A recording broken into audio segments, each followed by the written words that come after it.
Hi everyone, this is Minky again from Two Brave Puffins, and I'm going to show you how to use our mix and match Goblin Builder.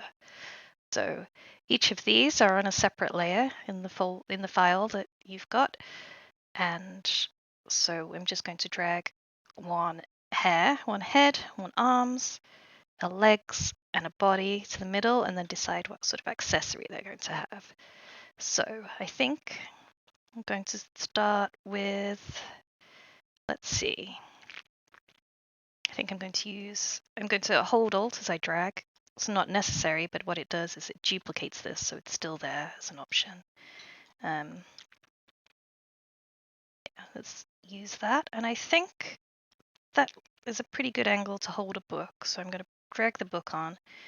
We'll adjust that later so that it arm goes on top of it. Let's see, what legs go with that? Maybe this big skirt, or maybe this long skirt?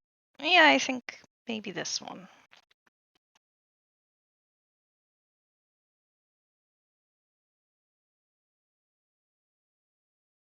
Do I prefer?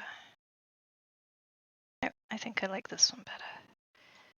Let's go with that. So we need a body to go with it. I think let's do like a crisscross robe kind of thing. So this is going to be a bit of a taller goblin. The way this is lining up. Not tall, but taller than some of the short ones. And let's see, what kind of head? This kind of suspicious looking guy. Dubious, makes him look a little bit smart. Pop that head on top. And what hair goes with it? Let's see. I like that long hair.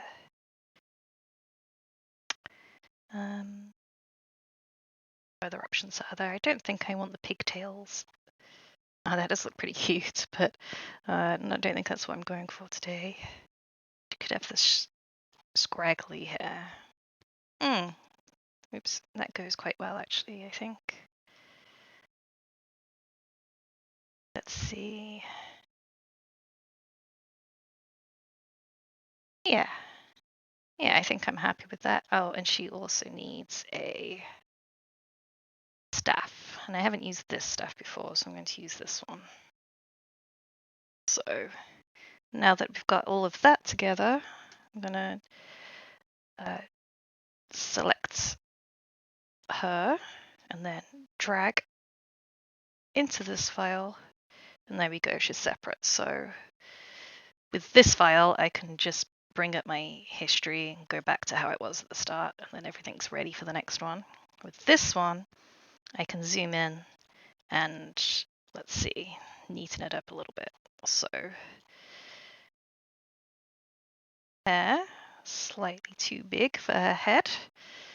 So shrink it down a little bit so it fits. There we go. Lovely huge ears. That's nice.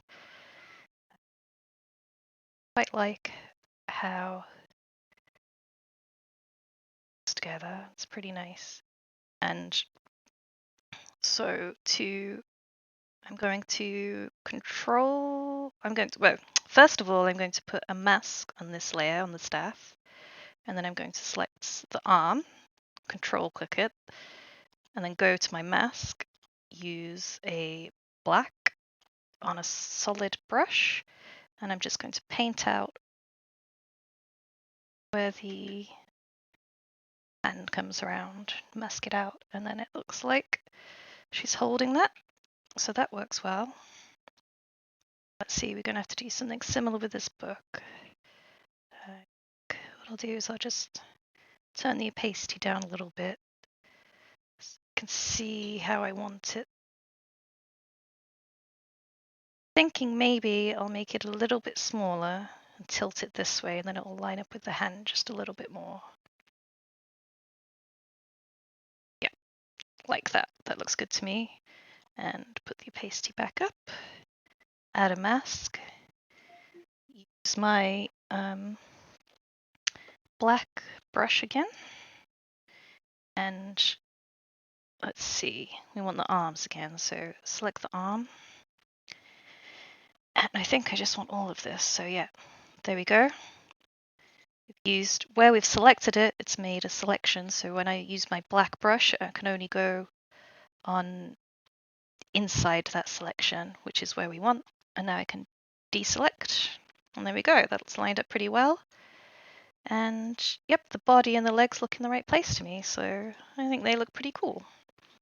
So I think what I'll do now is I'll quickly color them as well, but rather than go through all of that in detail again, because you've seen me do that a bunch of times on different videos, if you haven't seen that, I'll put a link here around now on a video that does show you how to do that.